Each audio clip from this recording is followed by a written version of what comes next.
stand.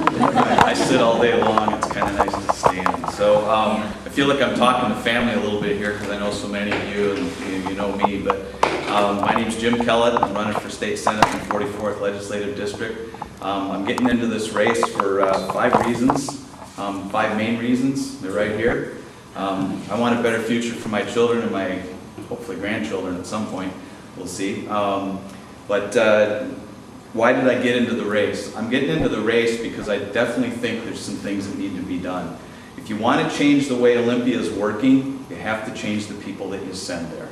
Let me repeat that. If you want to change the way Olympia is working, you need to change the people that you send there.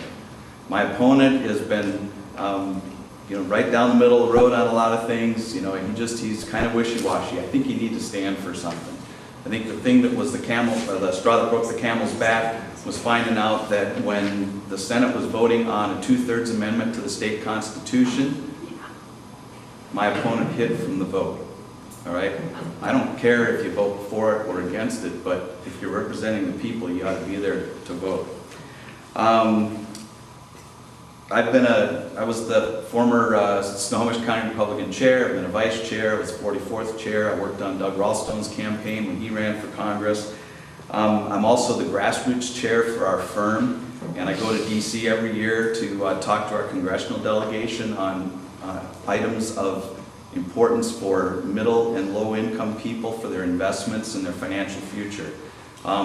One of the things I've done in doing that over the last 6 years is you develop relationships with people that are of both persuasions, whether they're Republican or Democrat, and I say I have a pretty good relationship with them because I can talk logically and persuasively to a point of view that people see what the benefit to their constituents would be. I think I can do that same thing in Olympia. My main 3 issues are going to be the jobs in the economy. Everybody talks about jobs, all right? I think we heard a couple people here running for Congress saying that the federal government doesn't create jobs. State government doesn't create jobs either. I look at our state government and our federal government as being overhead. All right, and those of you that are business people, you understand what that means. I've been in business a long, long time. I'm production at my company. The people that support me are overhead. All right, same is true of our government in Olympia. They're overhead. They work for us. We're the producers. So a couple issues along that line. I want to see some regulatory reform. We have so many regulatory burdens out there for small business owners that just make things difficult. I'd like to see the same kind of tax incentives that are given to companies like Boeing given to small business owners. The Washington Policy Center says that we need to amend or repeal laws and regs that impede business, and I couldn't agree more with that. I think there's a lot of regulatory issues out there that impede people's ability to produce jobs, and it's the small business people that actually are producing jobs. The second item is education. My kids all went to public schools. One of the things that I did, though, as a parent, and my wife did as a parent, we were very engaged in their education. We worked with their teachers. We could have homeschooled, we could have sent them to private school, couldn't send them to charter schools because back then those weren't available. I'm pleased to say that we're starting to see charter schools come into this state. But I want to see our education system focused on the classroom. We need to focus on the classroom. The end product is a child that grows up and becomes a productive citizen. Is participating in our economy, is participating as a citizen in this country. So we need to focus there. I'd love to see the principals have the authority in their schools to hire and fire teachers rather than having it be done by a far-off central group. And I definitely want to stop experimenting with our children with different education things.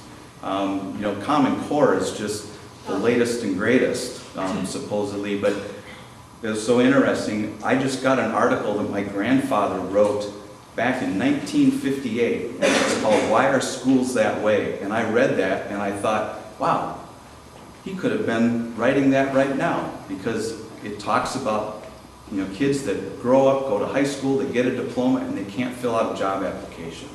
We've got to stop that. The third item is going to be transportation. We can't be continuing to raise gas taxes in this state. It's ridiculous. Our Department of Transportation is broken. It's not being accountable. When you look at pontoons that are being built and they leak, you look at a machine that's stuck underground and probably may just get dirt piled on top of it and buried. Who knows? But we can't be allowing our transportation system to be that way. 16% of our transportation budget goes to support 3% of the people that use it. You know, we're subsidizing mass transit, light rail, those types of things. What is it? It's not a $3 fare on the light rail, right? It's more like $15 or $20, but the riders only pay a portion of it. Who's paying the rest of it? The taxpayers are. We also need to be, something right here in the 44th. We need to really get a hold of fixing our problem on Highway 2. Highway 2 that runs through the 44th is basically, the trestle and over to Monroe. It's not as much of a problem, but once you start getting east of Monroe, major problem. And Highway 2 is the highway of death. Yes. All right? That's been kicked down that's just been a kick down the road, year after year after year. We've got to do that. And we also have to finish getting Highway 9 taken care of. One of the problems, of course, is we got a choke point right here on Highway 9 with a bridge that's only 2 lanes. We're getting 4 lanes put in a lot of other places. Well, it certainly has helped the traffic, but we got to take care of the choke points. We need to streamline environmental regulations for our transportation projects. When the Skagit River Bridge collapsed, how quickly did they get a temporary bridge in place? And how quickly did they get a permanent bridge in place? Very fast. And part of it was because they did away, or they dealt with the environmental regs right up front. They waived them all. Why can't they do that in every project? And the last thing is, we pay sales tax on our transportation projects. When we hire a contractor to do it and they're buying asphalt or steel or whatever, they're paying sales tax on that. All that's doing is that's moving money from one pocket to another and increases the cost of the transportation projects. There you go. I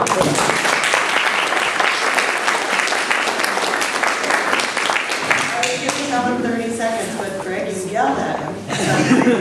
So, let's You got me going. No, I understand. Got to learn how to deal with the hecklers. Yeah. Let's let everybody have their say before we get. Okay, good. All right, cool, perfect. Okay, thank you very much. So, questions for Jim about 44th State Senate? Yes, Wayne. I'll take my turn now. There you go. Thanks, Jim, for jumping in the race. So down in Olympia, they do this funny little hostage taking with education, right? The state constitution says you have to pay for education out of the general fund, right? Well, what they do is they say, well, what we're going to do is we're going to pay for all these other things first. Oh, and look what happened. We ran out of money, so now we have to raise taxes or we have to do something else because your kids need education, right? You'll pay for that, won't you? What would you do to fix that? We need to change the priority. The priority should be the education. Okay. We need good paying jobs. We need to educate our children to be able to function in those jobs. And we need to have a transportation system that allows people to get to where their jobs are. And in this case, education would take priority. It has to take priority. We should be, if that's the primary purpose of the state of Washington, is to educate the citizens of this state, whether they're 3 years old or they're 25 years old, then that needs to be where the priority is. Go ahead, Tony. Jim, during your first term, if you could sponsor just one bill to be the leader of just one bill, what topic would it be? Just one.